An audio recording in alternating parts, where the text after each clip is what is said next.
I'm Jay Moran. I'm Bridget Jaipal Valenza. I'm Thomas O'Neill White. We need to get together and let our voices be heard. This is What's Next, a dedicated hour to have important conversations about the issues facing the marginalized and underrepresented communities of Western New York and Southern Ontario. If we're going to have some real healing, we've got to have space to tell some uncomfortable truth. What's Next continues our mission to discuss race, Equity, and the common concerns of Buffalo's East Side and beyond. In the suburban area, everywhere, we must work and teach our children. Today on What's Next, a conversation about Jimmy Lyons, Buffalo's first black broadcaster, with his daughter, Gail Lyons. We went to visit Gail at her home on Northland Avenue, where she grew up and where she eventually raised her family. She spoke with What's Next in her kitchen, surrounded by colorful artwork and family photos decorating every cabinet, including one of her father in front of a microphone with Sammy Davis Jr. Before that, here's a clip of Jimmy Lyons with other broadcasters from 1962 in a radio segment that aired on WUFO. Flash! Project Mercurochrome officials are concerned with a fuel shortage in the space capsule East Aurora. Our gallant astronaut, Colonel Jimmy Lyons, is in danger of being French fried if he cannot fire his retro rockets and flip the capsule over. For our latest details, here's Cape Jefferson and General Shorty O.J.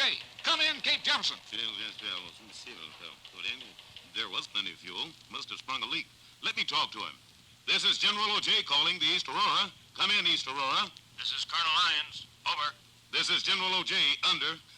Tell me, Colonel, what seems to be causing the loss of fuel?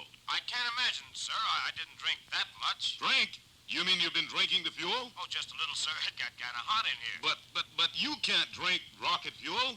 But this is Simon Pure, sir. You're using Simon Pure beer as fuel? Yes, sir. I figured it was cheaper, has plenty of thrust, and I can sip a glass or two when I get thirsty. It's got the thrust, all right. You'll overshoot the drop zone by 100 miles. Well, I figure more like 250. But we won't be able to get to you for at least an hour. Good. That will give me time to finish the rest of the fuel. No sense in wasting any. Great Scott. Alert the Navy, the Air Corps. You hit Cuba and you'll get a good one. Do you hear me? Hey, I just discovered what those funny specks are floating around. You did? Great work. What are they? Simon Pure beer caps. You know something, sir? Those Russians must have figured out that thrust angle long ago. This is momentous. You saved the entire space program.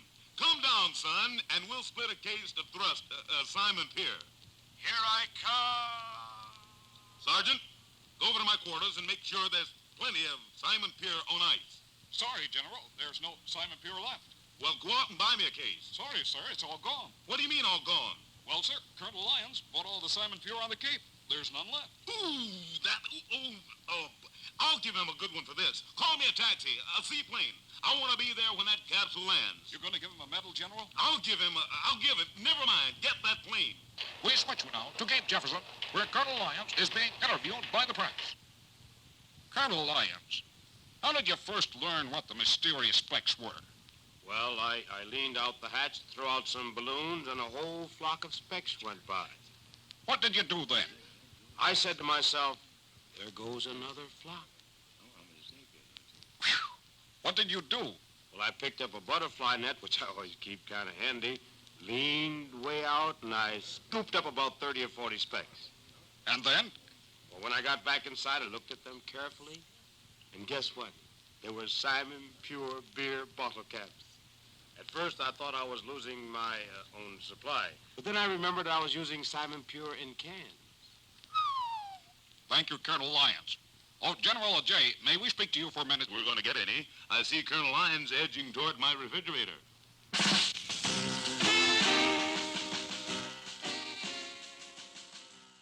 And now, a conversation with Gail Lyons about her father, Jimmy, and his legacy in both broadcasting and their family.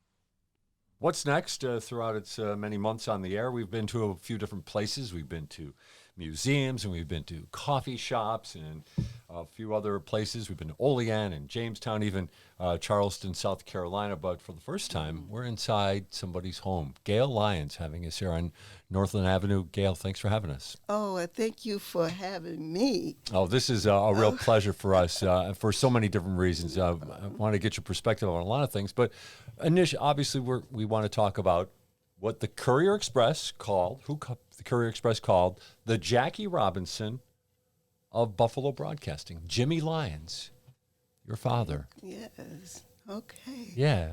All right. Tell me about Jimmy Lyons. We got a lot of things to talk about with him because he is quite a man who had a lot of different experiences. Yes, he did. I'm gonna tell you the truth.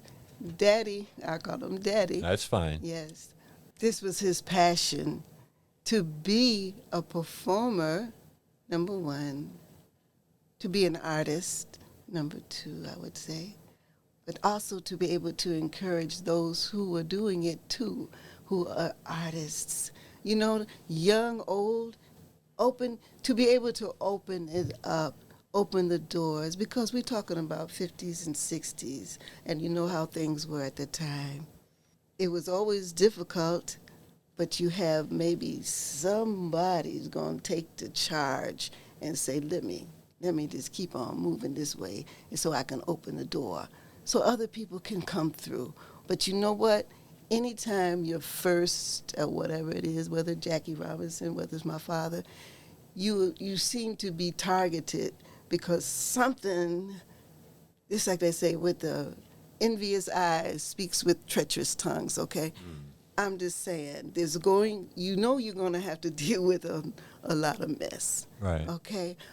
But a lot of time it's the mess that makes you stronger in what you believe in and what you know needs to be done. So you take that stand, man, and you go ahead. And that's how my father was, definitely, and pass it on to us, to his children as well, because we all have had that same type of feeling too, you know what I'm saying? Even though the times change, things happen differently, but at the same time, certain things remain constant. And as far as pride, as far as dignity, about holding your head up and not lying, not stealing, not taking from, but giving to, okay? This has been our tradition. This is our legacy. All right, and I just say for my father to do what he did in the way that he did it, it was like, it's so beautiful because, number one, it comes from the soul, and Daddy had a beautiful soul, you know what I mean? You get a chance to meet him. I'll give you an example of why Daddy was, an example of what I'm saying is that my mother would make the comment, she said, okay, sometimes somebody would ask you for directions, okay? And you might just say, okay, you go on this way and turn left, and then you go down, My father would say, listen, just get in, I'll take you. That would be her way of saying that's how Daddy was. Right. He wanted to lead. Yeah, and at the same time, he wants to help you. Right. Okay? So if I got it, you got it. Okay? If I can do this, you can do this. Okay? We want to make sure that it keeps on moving like that. All right? Because we're in it together. All right? So Daddy and plus he was so cool. He was very clean. He was very sharp. Daddy made sure he had tie, shirt, jacket, and a lot of times it wasn't because we had a lot of money, but Daddy would tell you, you go to a thrift store, you can go and get this, it might be a button might be put on, you have to do this. He said, but there's no reason for you not to look good. And so presentation, my point is this. Right. Is that presentation is very important. So when he was at the Apollo Theater, he'd be up on stage, Daddy was just sharp. And for black folks, for us at that time especially, we needed to see good. We needed to see sharp. We needed to see how we could look and be to make you feel like, wow, I'm glad to be like this. I am glad to be not just like this, but to be a part of it. And because Daddy would get on the air And just like Daryl Washington, who's a drummer here in Buffalo, he had told me this. When his family would listen to my father's religious program on Sundays, he called it the upper room. He said, we knew then that Jimmy Lyons put an end to white supremacy on the radio. Jimmy Lyons was Buffalo's first black DJ. Yes.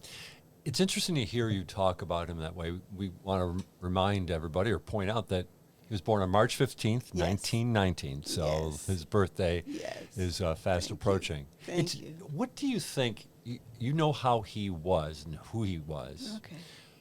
What do you think formed him? What do you think made him the way he was? Thinking back, 1919 he's born, he goes to Buffalo Technical Central here in Buffalo, I believe, as well. Ended up going to UB for his engineering degree. Okay. But what was inside him, do you think? What came from maybe from his parents, from his surroundings that made him who he was? I think all of that. Yeah? I think all of that, because his father was a red cap on the bus, not the bus, the train. Mm-hmm. Yeah. And so, you know, they didn't make a whole lot. Right. They made off the tips.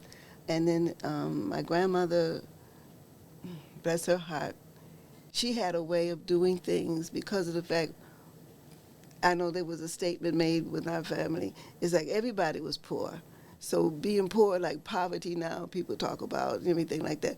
When everybody is that way, it's not like, you know, you're not outstanding.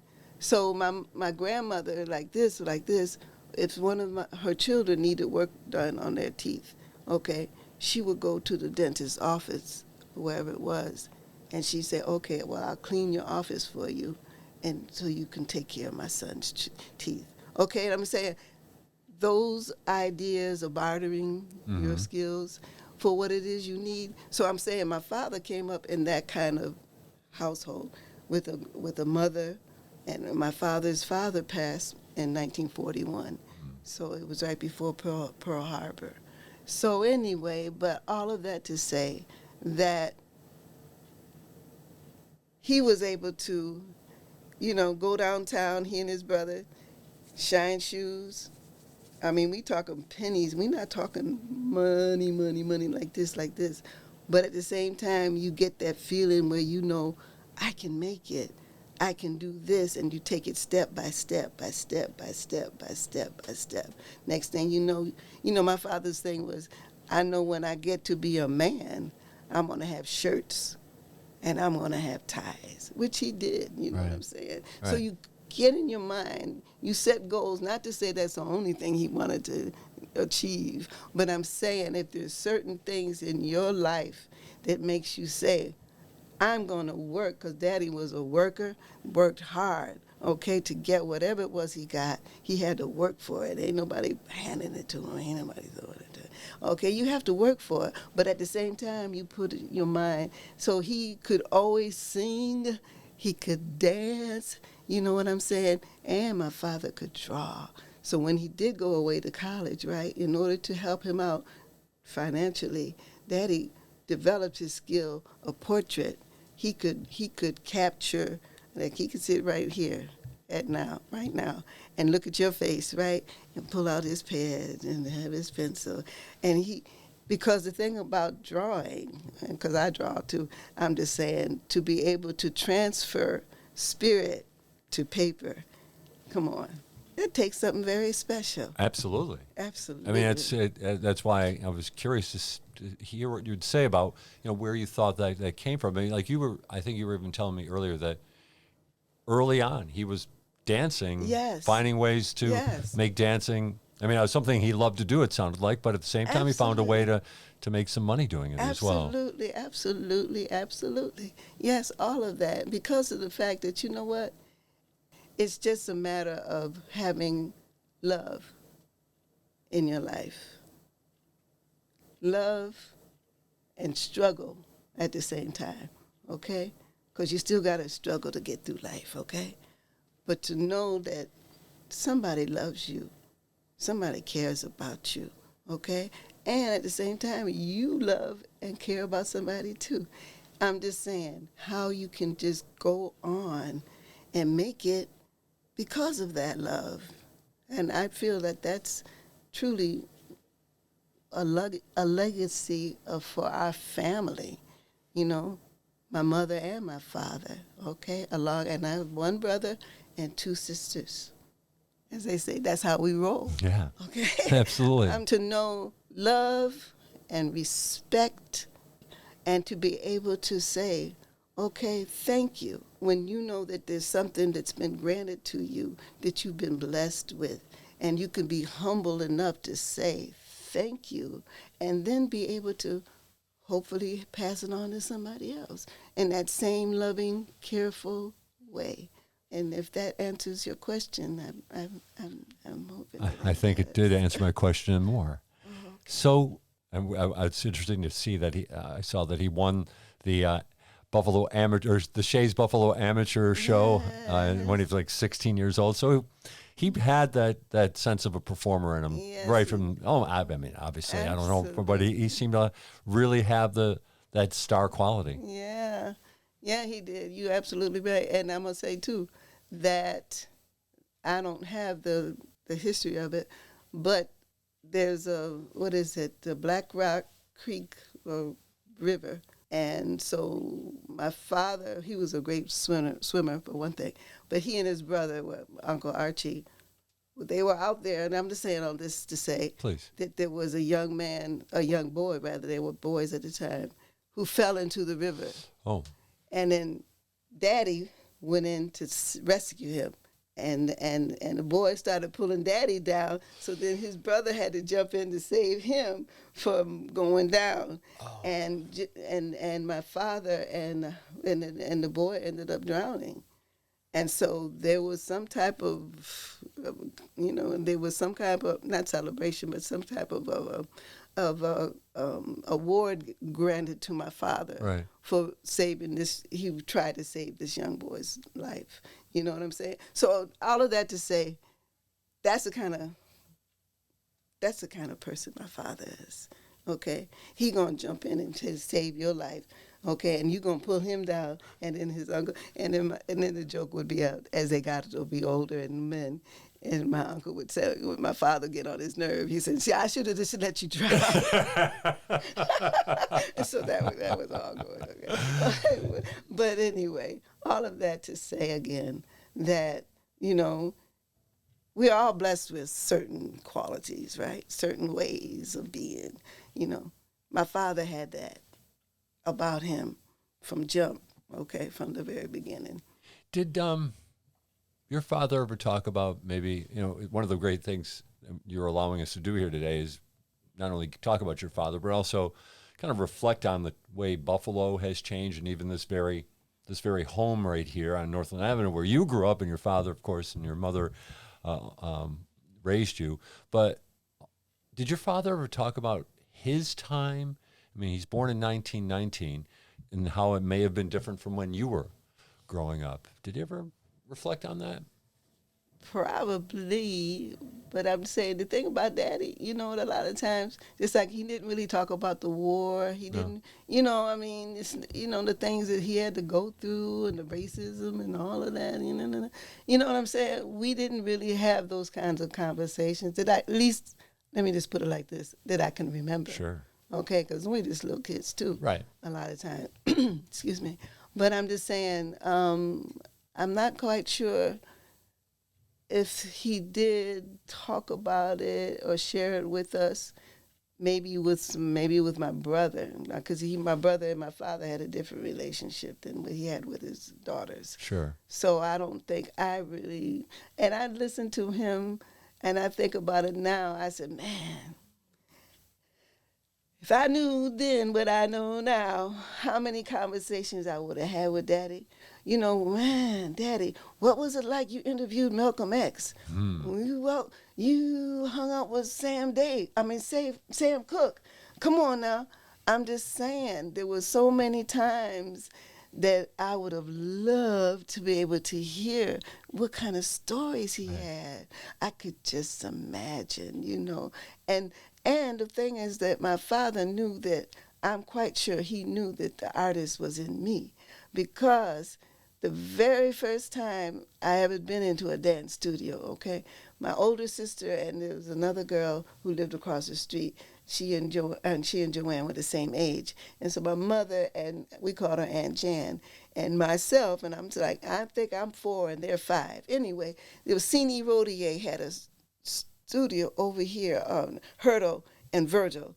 Okay, so back to us back in those days, it seemed like another country, but I'm just saying, North Buffalo. But anyway, the point is this, that we go into this studio, I remember, and we go into the studio, walk down the hall. My mother signs my sister up, and Aunt Jan signs up Jennifer, and I'm not included in the sign-up, okay? And I'm just a little something, right? And I've never been one to give a tantrum and throw myself on the... For some reason, when I saw that dance studio, I fall on the floor, do this whole thing, right? Okay. And then I'm like, okay, yeah, come on. Turns out, I didn't know this until years later. My father was the reason why I was able to go to that class.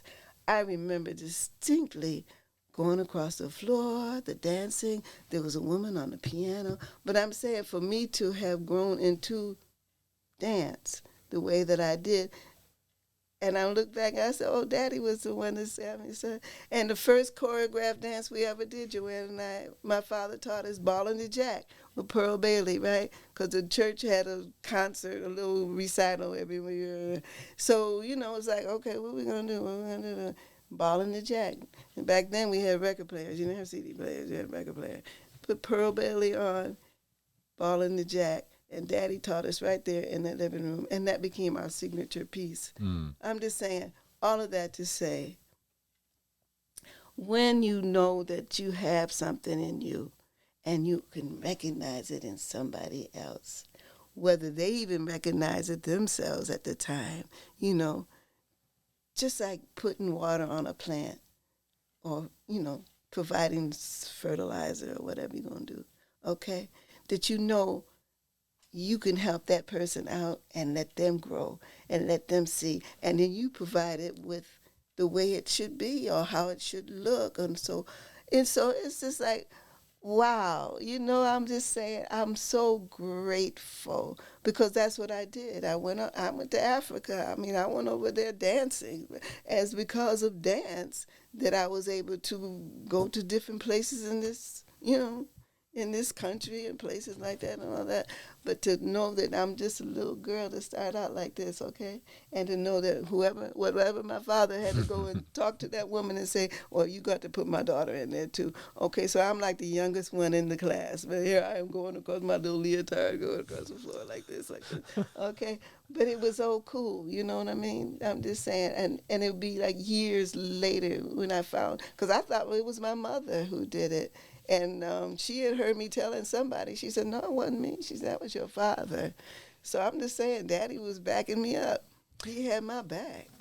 I most certainly sounds like that for sure. We're talking with Gail Lyons today on What's Next here on Northland Avenue. We're talking about her dad, Jimmy Lyons, first Buffalo black disc jockey. Before he becomes that, though, he went to World War II. He was in the military service. Yes. You told me an interesting story, though, about maybe how he got a chance to see maybe different possibilities while he was in Europe. Yes. Tell us about that again. Well, that I don't really know personally what my father went through. A lot of that probably is my imagination because of the fact that I've listened to other people talk about it. Just like with Medgar Evers when he was over there, because he talked about that. He even had a white girlfriend when he was over there because of the fact that people didn't look at you, colored this and you white this and that. No. You look at a human being.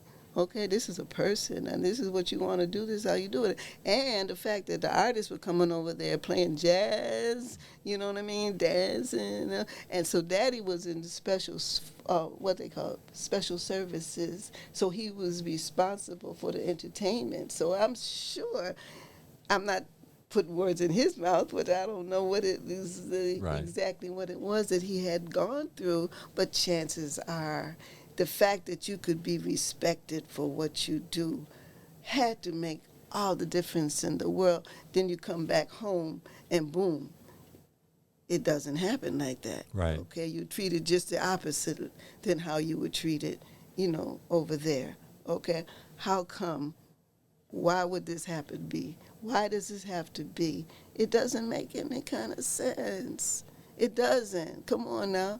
And for us in this community right here, okay, because we had school 74 right down there, okay, I had black teachers for first grade, second grade, third grade.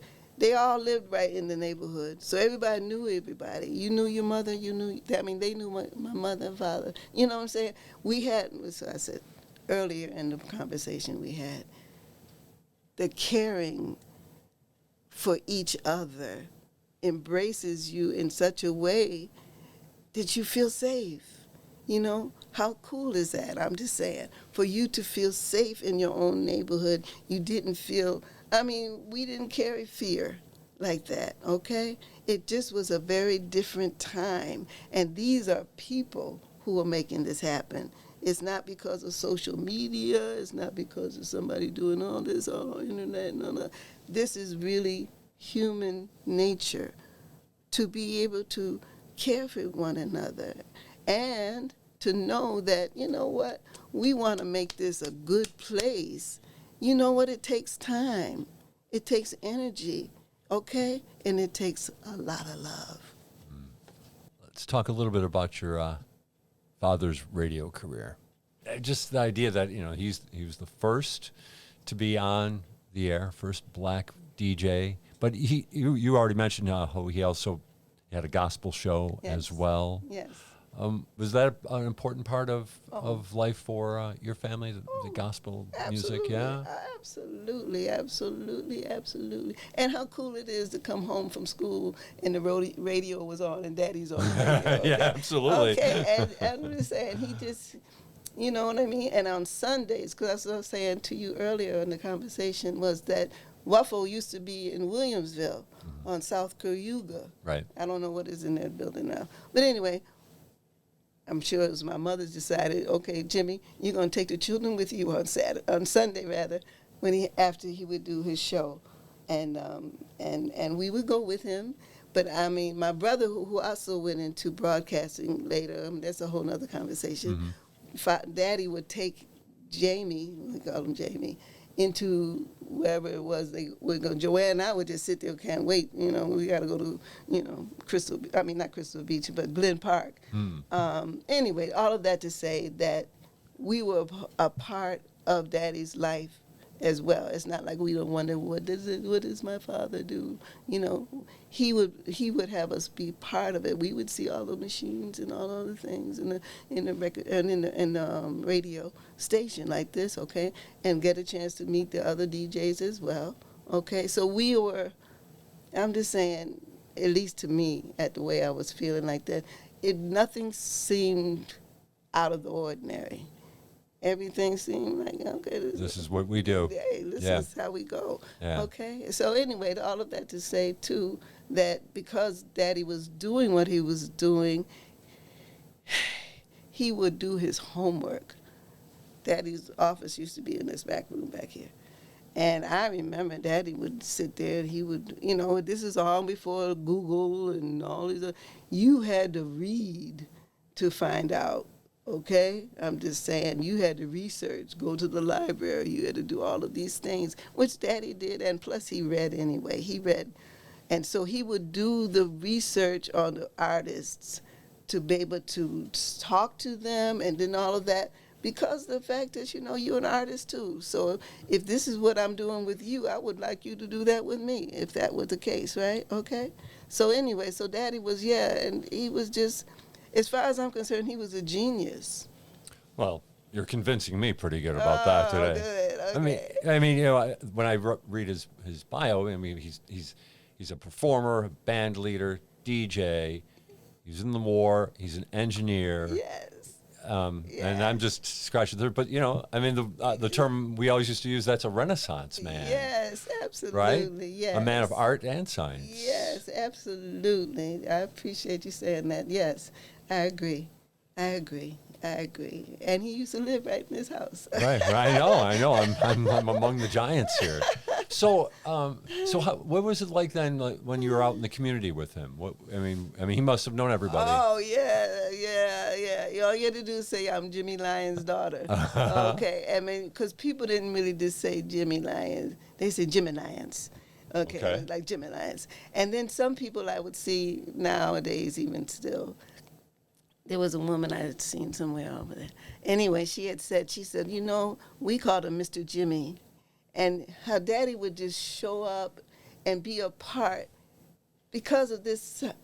Buffalo was his town. Right. And I'm just saying, not a whole lot of people can say this. They love Buffalo. But I do believe Daddy loved Buffalo. He loved being in it. My mother was just opposite. She didn't like being here, okay? Okay. My mother's from North Carolina, so she's got a whole different thing, yeah. okay? But Daddy loved Buffalo. He loved being here. And Daddy loved the people. You know, he honored people. You know, he honored the fact that black people in Buffalo were doing what we were doing. And then you're on the radio now. So you have a chance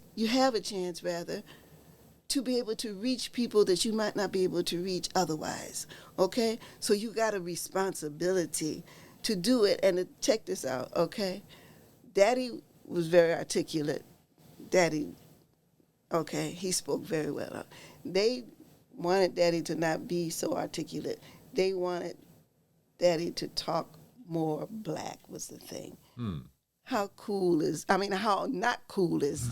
Right. Okay? How uncool is that? Of course, he didn't do it, but anyway, Daddy's still gonna do what he's gonna do. But I'm just saying, but that's how jive, I keep using that word, but that's how jive certain situations can be. Okay, and that was one thing Daddy did come home and tell us about. You know what I mean? It was just like, you know what, you won't believe what they want me to do. Okay, this is, because he made us. I mean, we couldn't read a book without having a dictionary right next to us. Okay, if you see a word you don't know, look it up. Okay, so Daddy had his rules that applied to himself and applied to us. Okay, no, and I guess they just changed it now to don't end a sentence with a preposition. You know, that was one of his rules. Okay. That's a rule I try to follow, but not successfully. Okay, but I'm just saying that Daddy had a sense of pride, and he would always say, no matter what it is, just do the best that you can. That would always be our thing, man. You know, you do the best that you can, you know. And a lot of times you hit it, and sometimes you have to go back and hit it again, okay, or try to hit it again. But just maintain that sense of knowing that you want to do the best that you can. And that's why I say who's ever listening to this, if it hear it, to clear my father's name because he was fired from WAFO for doing something that he did not do. And they came up with this lie that he did something, and I have the articles from the Challenger when Daddy was literally telling people, no, this is not the truth. Right. He responded, yeah. And for them to have done what they did to him, how it affected our family, Daddy was never the same. Okay? I'm just saying, it just makes a difference to not treat somebody the way they should be treated, okay? To think that Daddy did so much and then to be treated the way he was is just, And let's take, we want to make sure that we get this on because we've talked about it a little bit beforehand, but the Giants that your father was connected to, he interviewed Malcolm X. Yes. Sammy Davis Jr. Yes. Sam Cooke. Yes. I mean, yes. What did he tell you about some of those connections, and what do you remember? That's the other part of it. I don't remember. You're too young. I don't think so. Yeah, just a little girl. You know. But you see the pictures. It's got to be amazing. Yeah. The pictures are always here. Okay, so we are able to know that this did happen. Okay, right. It's just truly a blessing to have been part of all of that, but to not be specific with you right now that we're having this conversation. to say, you know, Daddy said this and Daddy said that. He taught you to be honest. And you're not gonna put on airs for me. No, I'm not. I appreciate that. Not at all. But I'm just saying it was just a special time, not just for us. I'm just saying for Buffalo to have had my father. Right. You know what I'm saying? That they were able to when they did open that, when Daddy was able to open that door, because, you know, a lot of these other people came up, other DJs came up after Daddy, went on to New York, boom, came big and all that. They used to be up in here. They used to come over here for dinner, okay? Daddy was mentoring them then, okay? And then for Daddy not to even be in the broadcast. That's what I was going to say. He's not in the Broadcasters Hall of Fame. This is what I'm saying. Whatever it's just like traffic in Buffalo, okay? You wonder how come people are not thinking, okay? They have ways of doing things that are so ridiculous as far as I'm concerned. Not having Daddy, and if there's some way that this program or this station can lobby them, my father deserves to be in that. I mean, it sounds like him. He was the first. Yes, and he was very good. I'm just saying, and he was not just very good. I don't mean it just like that. Not just very good. He was on it. He was on it because of the fact that he had this love for Buffalo, okay? That he had this caring for Buffalo. I mean, Daddy could go out in the streets and all that. He could be around people. I mean, and he had a way of relating to people on whatever level they were on, whatever level of conversation they had. Daddy could talk to you in that language, okay? Because he's not going to just be like, oh, above you and all that other. Daddy going to be with you, okay? He going to be with you. And this is something that we needed, and we still do. We're talking with Gail Lyons today on Northland Avenue, and we're talking about her dad, Jimmy Lyons, which the first black disc jockey in Buffalo, but he is not in the Buffalo Broadcasters Hall of Fame. No. Nobody ever had a conversation with you about that? Never heard anything about that? I'm going to check this out, because I don't know how many years ago it was. They had a DJs in Buffalo, and I heard about it. I said, I got to go. And it was over there at Birchfield. Okay, Birchfield Penny. They were sitting up there. Al Wallach, I heard he just passed on. He did? Yes. Okay, and Danny Neville, somebody else. There were 4 of them. Oh, that's right. Okay. They're all up there on stage. Yeah. For 2 hours. These cats, I'm sitting there laughing and talking about, remember back in... And at the end of all of that, they said, okay, we're having a question-answer period. And sure enough, I raised my hand. Mm-hmm. And I said, okay, you all are doing all that talking about, and you're talking about the different black artists. And I said, how come nobody mentioned Jimmy Lyons' name? I said that happens to be my father. Anyway, the response that I got was, oh, we didn't have time. Mm. And I'm sitting there saying, you just spent 2 hours talking to all these people out here. Right. Okay. I said, I don't believe it. I said, and I'm right here in the city. Somebody could have come over and asked if you really wanted to know. I said, but this is unfortunate that this would happen like this. Okay. And somebody came up to me after it was over and hugged me, and I'm so thankful you said that. I said, yeah. I said, you know what? Because it's a shame. That's what it is. It's a shame, because I don't care what it is that you might have thought my father might have done. Do the research to see what he did do, okay? You have the names listed. Daddy's name is not even the first one. It's like you got to go down the list. And then there's Jimmy Lyons. I said, you know, y'all don't get it. You really don't. You really don't. I'm just saying, for whatever reason it is that you feel like you have to be that way, let me just let you know, no, that's not the way. Come on now. You know, right is right. Well, at least we've got a chance to talk about Jimmy Lyons today on this program, right? Thank you. Yes, I thank you so much. Oh, it's a pleasure, and it's a pleasure to be here in his home and your home as well. And I'm most certainly appreciative of that. Let's maybe just talk a little bit about your dad, though, after his radio time. Mm-hmm. Was he the same guy moving forward, or he was different? No, he wasn't the same guy. You know, and he kept doing what he had to do to keep providing for his family and so forth. But of course, it's like somebody saying, well, when they took your arm off, how did you, I mean, how you going to be the same? Yeah. How you going to be the same? You know what I mean? So he was able to do other things, and he ended up working for the city. You know what I mean? He just wouldn't, as I said, you have to keep on keeping on. But it never was the same.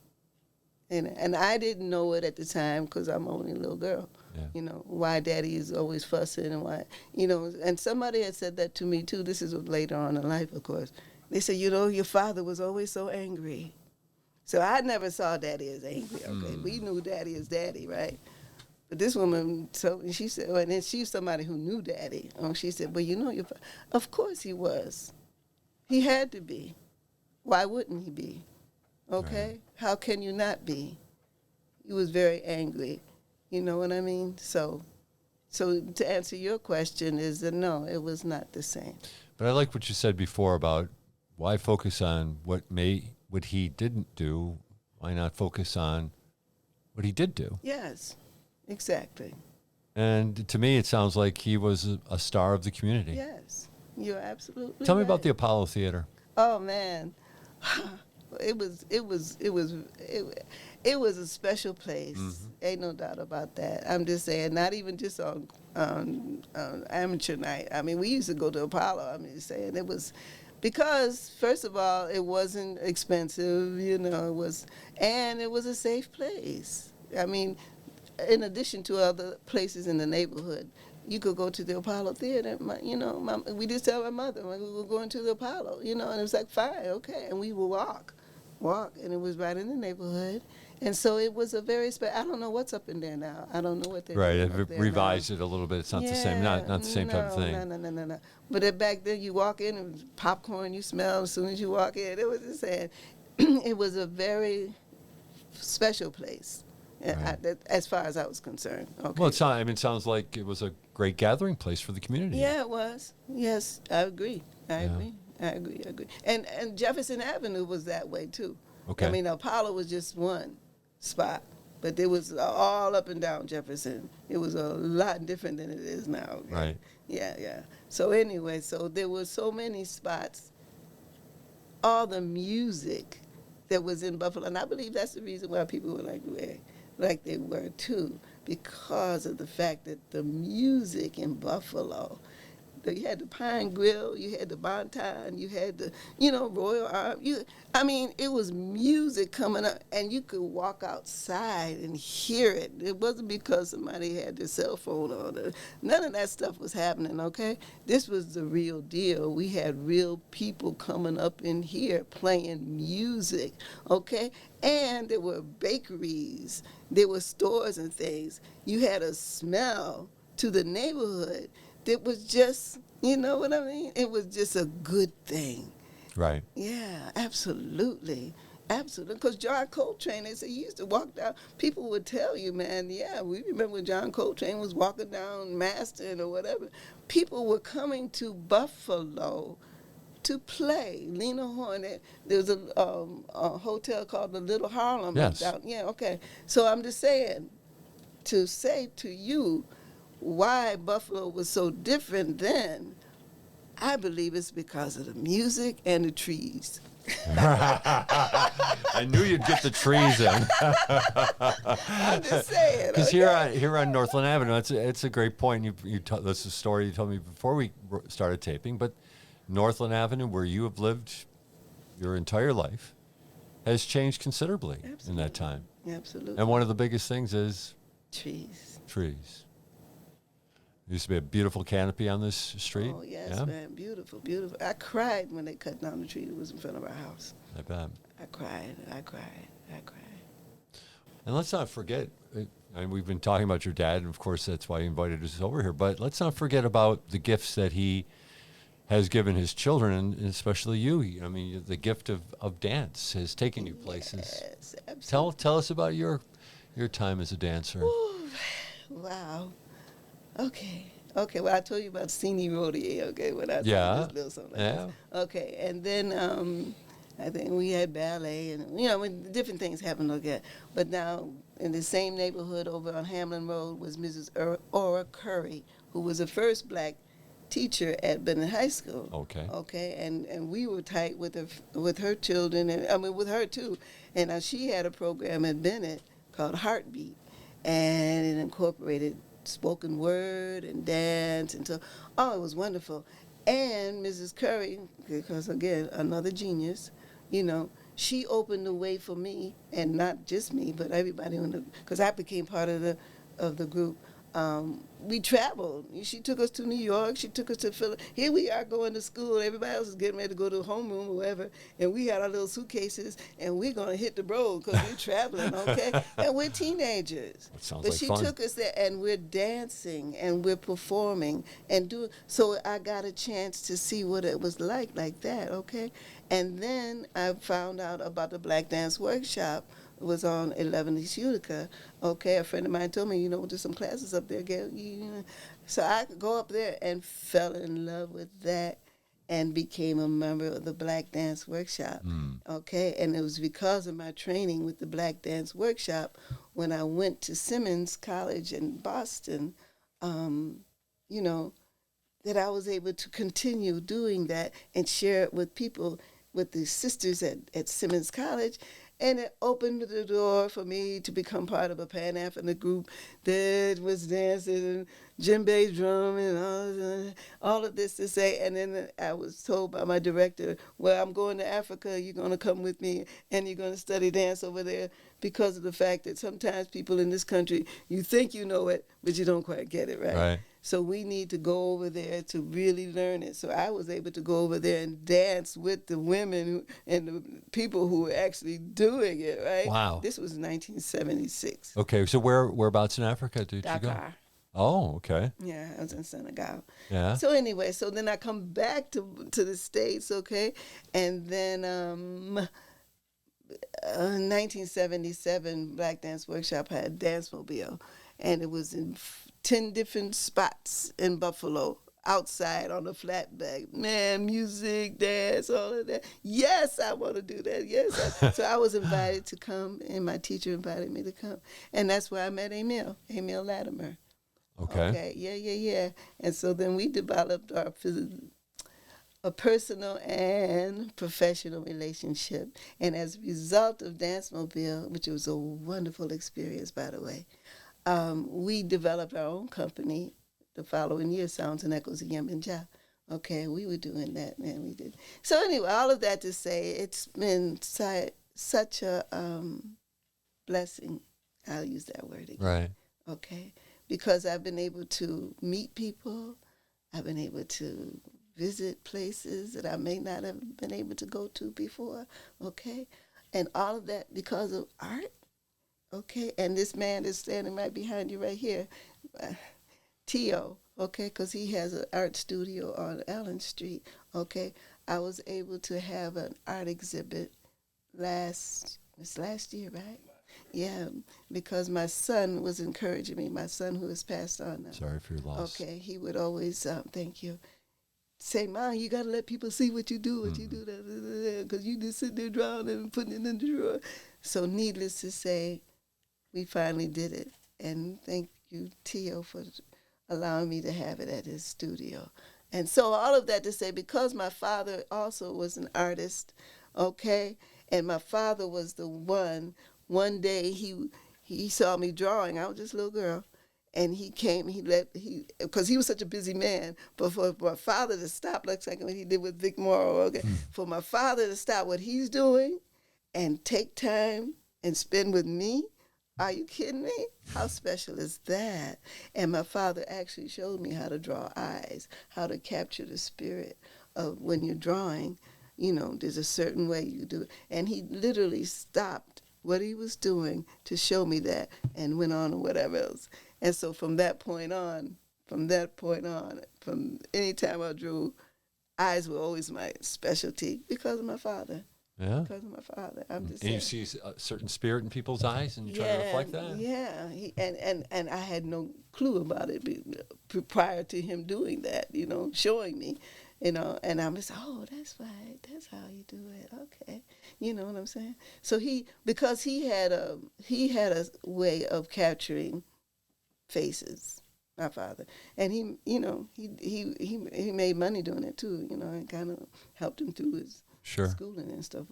But anyway, but he, all of that. Who knows what my ancestors were? Who knows?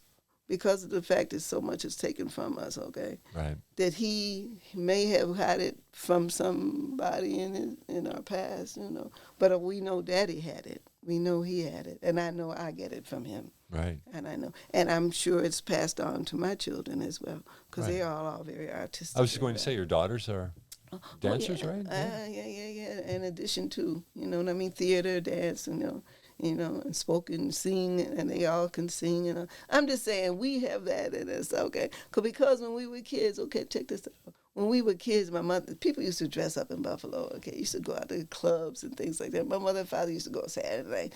But we would entertain ourselves, my sisters and my brother and I. And so we would have the record player.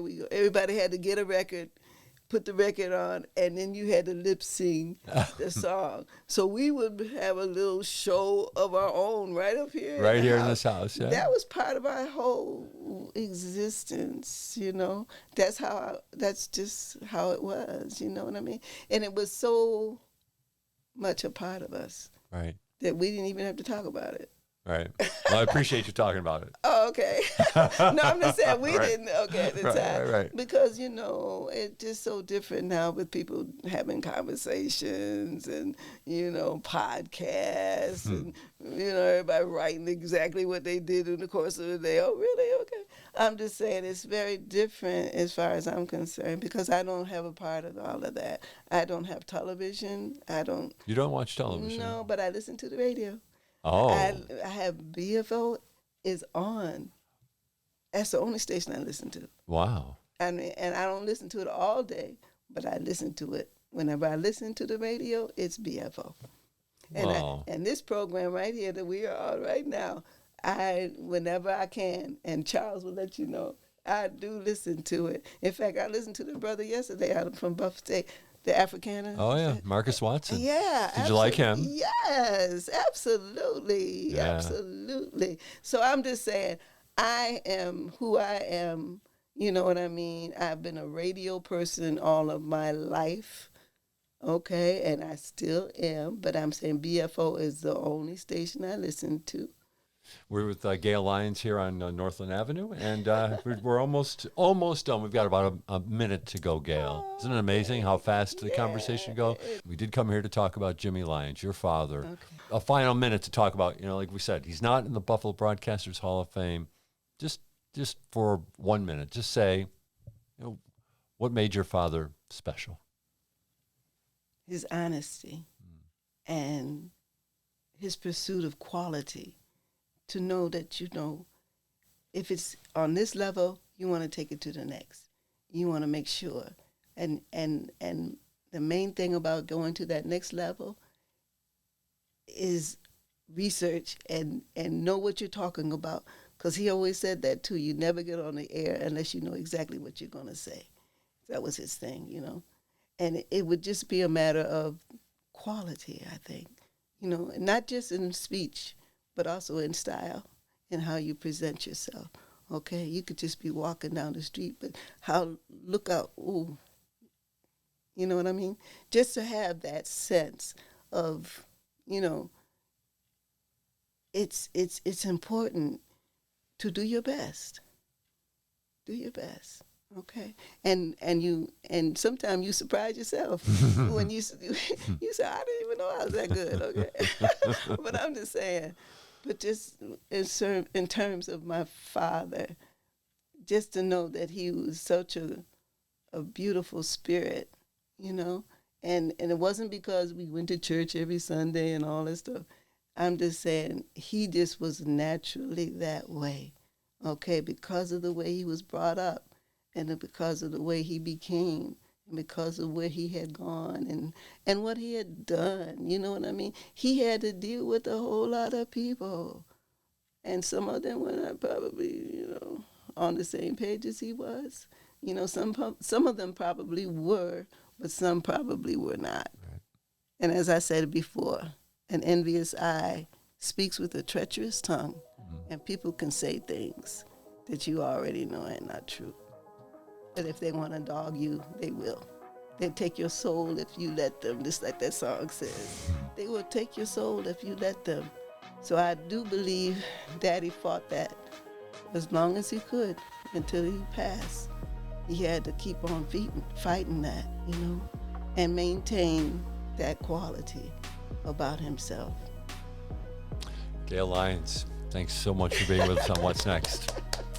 This has been What's Next, our first time inside a kitchen on Northland Avenue.